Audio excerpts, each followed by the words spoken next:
जो आए बदरी वो ना आए ओदरी।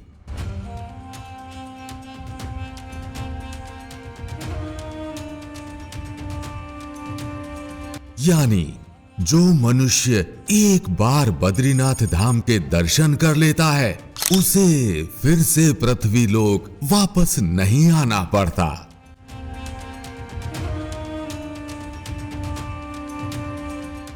अर्थात एक बार मनुष्य योनि में जन्म लेने के बाद दूसरी बार उस मनुष्य को मनुष्य योनि में जन्म नहीं लेना पड़ता। यह वह कहावत है जो श्री बद्रीनाथ धाम के दर्शन को लेकर काफी चर्चित है।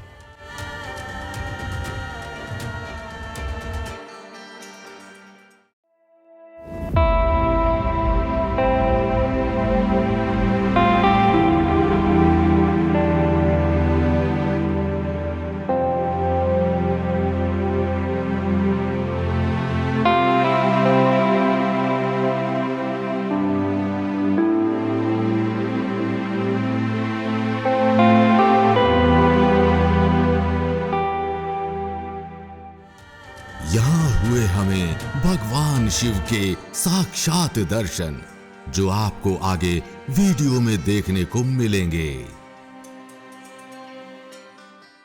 नमस्ते दोस्तों, आपका स्वागत है हमारे एक नए ट्रैवल ब्लॉग में। आज का इस सफ़र की शुरुआत हो रही है श्रीनगर से, और श्रीनगर से हम जा रहे हैं बद्रीनाथ, जो भारत के 4 धामों में से एक धाम है। इस सफ़र में हम आपको यहाँ के रास्ते दिखाएंगे, श्रीनगर से बद्रीनाथ का रास्ते कैसे हैं और ये सफ़र कितने घंटों में पूरा होता है। वैसे तो हम कल श्रीनगर आ गए थे, लेकिन अंधेरा होने की वजह से हम आपको ऋषिकेश से श्रीनगर का सफ़र नहीं दिखा पाए। लेकिन अब आपको श्रीनगर से लेकर बद्रीनाथ की पूरी जर्नी दिखाने वाले हैं। यह कितने किलोमीटर की जर्नी होने वाली है और ये सफ़र हमारा कैसे होने वाला है। साथ ही आपको हम बद्री के दर्शन भी कराएंगे। अगर आप ये सोचते हैं कि ये कश्मीर वाला श्रीनगर है तो आप बिल्कुल गलत हैं। ये कश्मीर वाला श्रीनगर नहीं है, जबकि उत्तराखंड में भी एक श्रीनगर है जो ऋषिकेश से 100 किलोमीटर की दूरी पर पड़ता है। अगर आप केदारनाथ जाएंगे या बद्रीनाथ जाएंगे तो आपको श्रीनगर एक शहर आएगा जो काफ़ी बड़ा है। यहाँ पे आप रुक सकते हैं। हमारा नाइट स्टे भी यहीं रहा था। चलिए अभी चलते हैं आगे, अपने सफ़र की शुरुआत करते हैं और फिर मिलेंगे आपको आगे वीडियो में।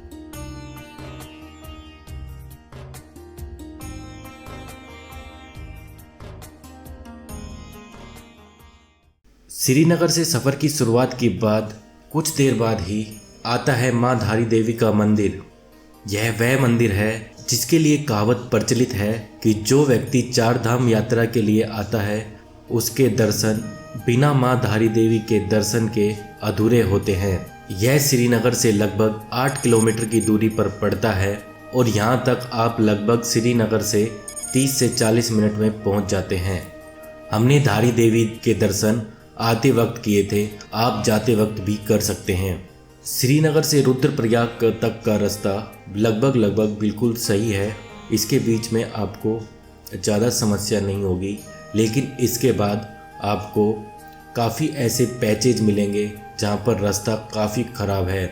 बद्रीनाथ धाम तक लगभग हमने 12 से 13 ऐसे ख़राब पैचेज का सामना किया जहाँ पर रास्ता बिल्कुल ही ख़राब है और गाड़ी बिल्कुल ही धीरे चलती है, या फिर यहाँ पर वन साइडेड होता है, यानी कि एक तरफ गाड़ियों को निकालने के बाद दूसरी तरफ की गाड़ियाँ निकाली जाती है।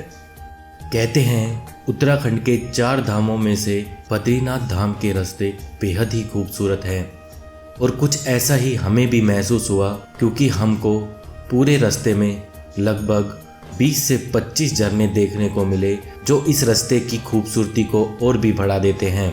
इस रास्ते में आपको काफ़ी जगह ऐसे भी सामना करना पड़ेगा जहाँ पर गाड़ियाँ बिल्कुल रोक दी जाती हैं।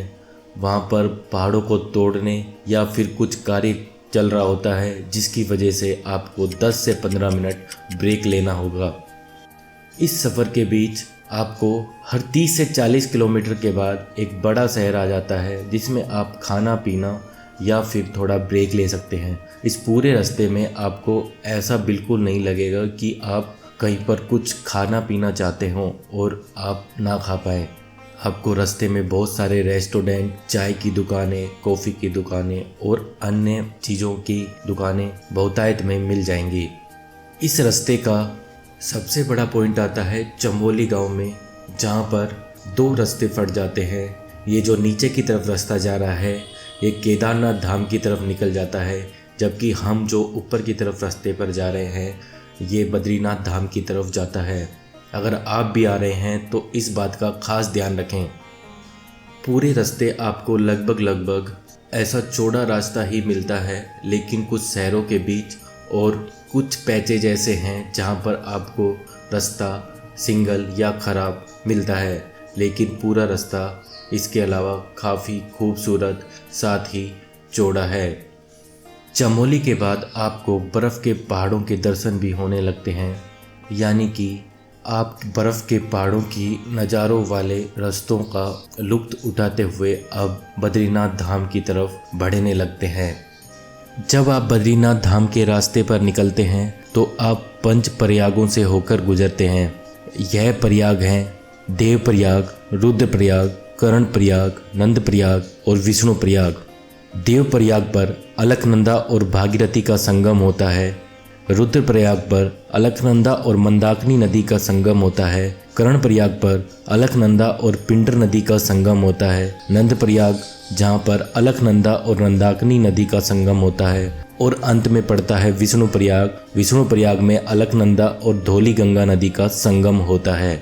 यानी कि यह पांचों के पांचों प्रयाग आपको बद्रीनाथ धाम के रास्ते में मिलने वाले हैं। आप इसके दर्शन करते हुए भी निकल सकते हैं। इन सभी प्रयागों में सबसे चर्चित है देव प्रयाग, जहाँ पर माँ अलकनंदा और माँ भागीरथी नदी का संगम होता है। और यह प्रयाग इसलिए काफ़ी फेमस है क्योंकि यहाँ से ही गंगा नदी का उद्गम होता है। तो आप आते वक्त या फिर जाते वक्त देव प्रयाग में ज़रूर एक बार स्नान करें। इस स्नान को भी 4 धाम यात्रा का प्रमुख स्नान माना गया है।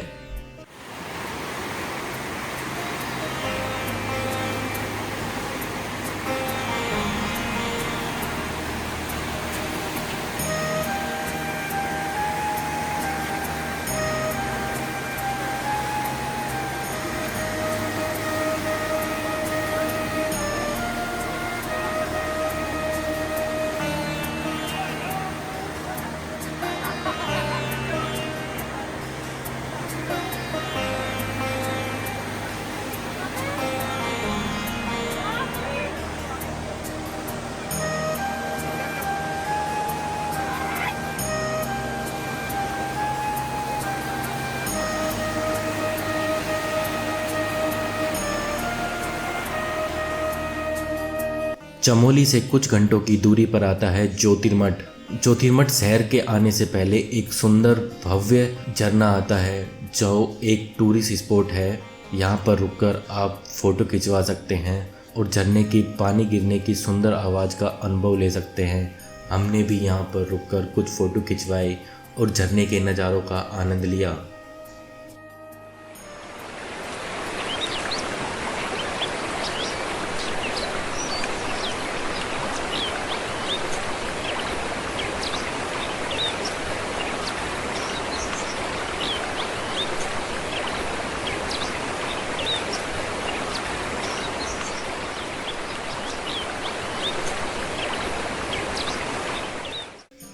यहाँ से कुछ दूरी पर चलने के बाद आता है ज्योतिर्मठ गांव। यह वह स्थान है जो बद्रीनाथ धाम से पहले अंतिम बड़ा शहर आपको मिलेगा, लेकिन यहाँ से आपको कुछ दूरी तक सिंगल रास्ते का सामना करना पड़ेगा और यहाँ पर आपको बहुत सारा जाम दिक्कतों का सामना करना पड़ता है। यह इस रास्ते में कुछ किलोमीटर का ऐसा रास्ता है जहाँ पर यह रास्ता सिंगल हो जाता है और अगर सामने से गाड़ी आ जाती है तो आपको साइड में रोककर ही उसको आगे साइड या फिर आपको साइड लेने के लिए काफ़ी इंतज़ार करना पड़ता है, जिसकी वजह से आपकी यात्रा का समय बढ़ जाता है। ज्योतिर्मठ निकलते ही वापस से रास्ता चौड़ा हो जाता है और यहाँ से आपको लगभग बद्रीनाथ धाम तक रास्ते काफ़ी अच्छे मिलने वाले हैं और यहाँ से आपकी यात्रा भी काफ़ी सुगम होने वाली है और यहाँ से नज़ारे और भी सुंदर हो जाते हैं। श्रीनगर से लगभग 8 घंटे के सफ़र के बाद भव्य नज़ारों का आनंद लेते हुए आप पहुँचते हैं बद्रीनाथ धाम। अगर आप इस सफ़र की शुरुआत ऋषिकेश से कर रहे हैं तो आपको इस सफ़र में 12 से 13 घंटे लग सकते हैं। इस प्रकार हम पहुँचे बद्रीनाथ धाम और बद्रीनाथ धाम पहुँचते ही हमें जो भव्य नज़ारे देखने को मिले वो अपने आप में बहुत आनंददायक थे। आप भी देखें ये भव्य नज़ारे।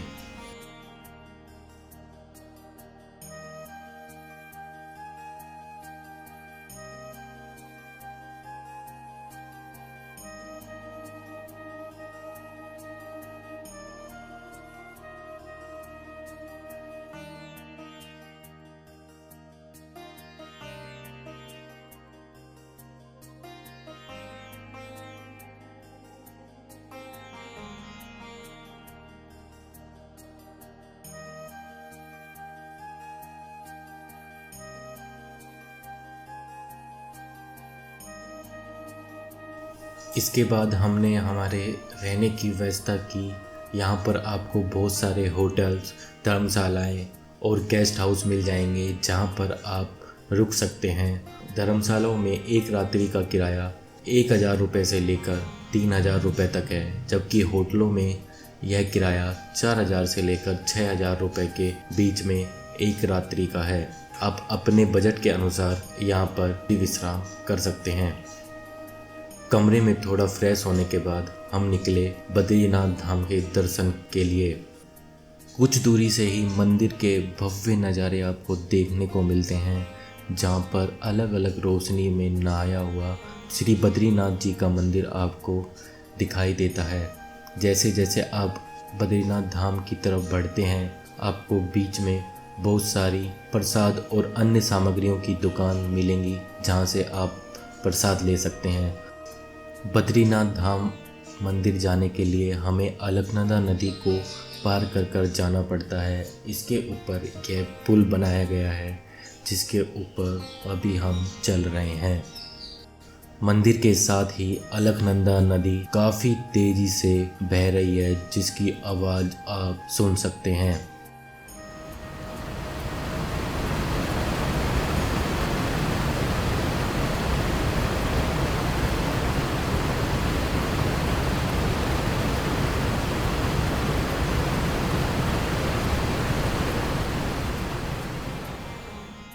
मंदिर में प्रवेश के बाद हम सबसे पहले पहुँचे तप्त कुंड की तरफ। कहा जाता है कि बद्रीनाथ धाम में दर्शन करने से पहले तप्त कुंड में स्नान बेहद आवश्यक है।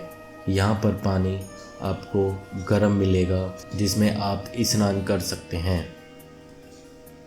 महिलाओं के लिए यहाँ पर अलग से स्नान की व्यवस्था है, जबकि पुरुषों के लिए अलग से स्नान की व्यवस्था है। तप्त कुंड में स्नान करने के बाद हम निकले श्री बद्री धाम के दर्शन के लिए। मंदिर के सामने एक बड़ा सारा प्रांगण है, जहाँ पर बहुत से लोग आपको फ़ोटो आदि क्लिक करवाते हुए दिख जाएंगे। यहाँ पर अगर किसी फ़ोटोग्राफ़र से फ़ोटो खिंचवाना चाहते हैं तो बहुत सारे फ़ोटोग्राफ़र 100 रुपये में आपकी फ़ोटो क्लिक कर देते हैं। बहुत सारे चाय वाले, प्रसाद वाले, माला वाले भी आपको यहाँ पर दिखाई देंगे। सीढ़ियों से चढ़ने के बाद आप पहुँचते हैं मंदिर के एंट्री गेट पर, और एंट्री गेट के बाद यहाँ की फ़ोटो और तस्वीरें लेना वर्जित है, जिनकी वजह से उन नियमों को हमने माना और उनका उल्लंघन करना उचित नहीं समझा। हमारे वीडियो में आप बाहर से ही बद्री धाम के दर्शन कर सकते हैं।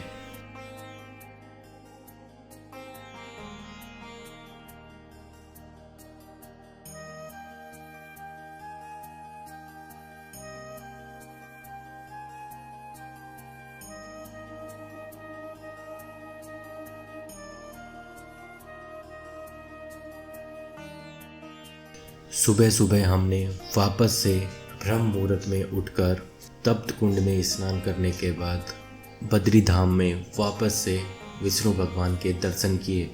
जैसे ही हम दर्शन कर कर निकले, सूर्य देवता निकल चुके थे, जिसकी वजह से पहाड़ों के अद्भुत नज़ारे देखने को मिल रहे थे। बर्फ़ से लदे पहाड़ हल्की हल्की रोशनी की वजह से सोने के जैसे चमक रहे थे। हमने वहीं रुककर इन नज़ारों का आनंद लिया। आप भी देखें यह भव्य नज़ारे।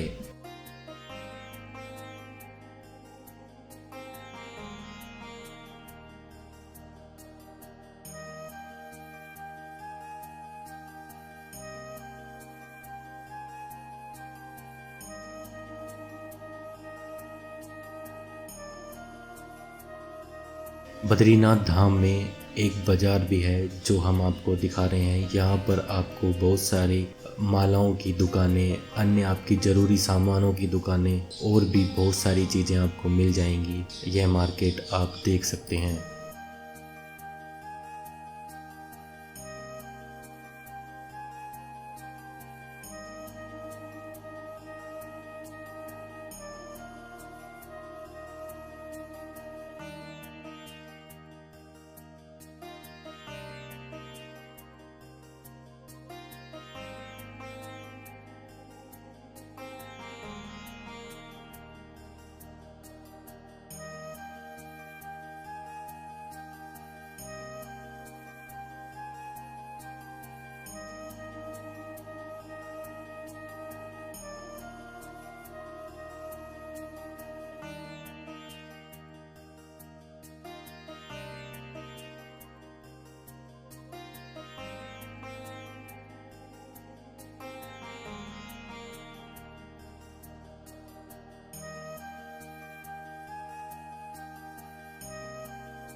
जैसे ही हम दर्शन करके मानव विलेज के लिए निकल रहे थे, तभी हमको पहाड़ पर भगवान के साक्षात दर्शन हुए।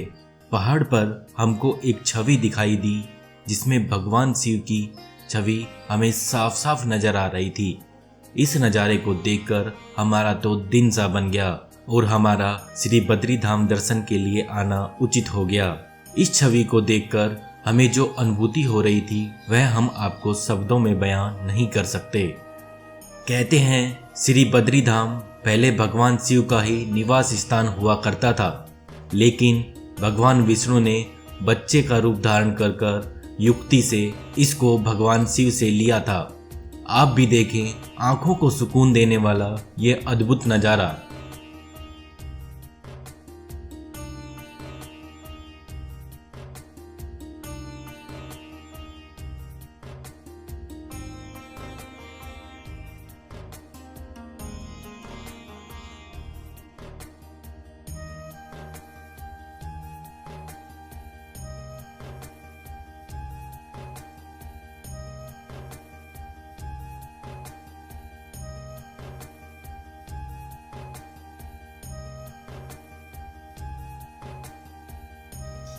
तो दर्शकों, इन नज़ारों के साथ हमारा होता है बद्रीनाथ धाम का सफ़र का अंत।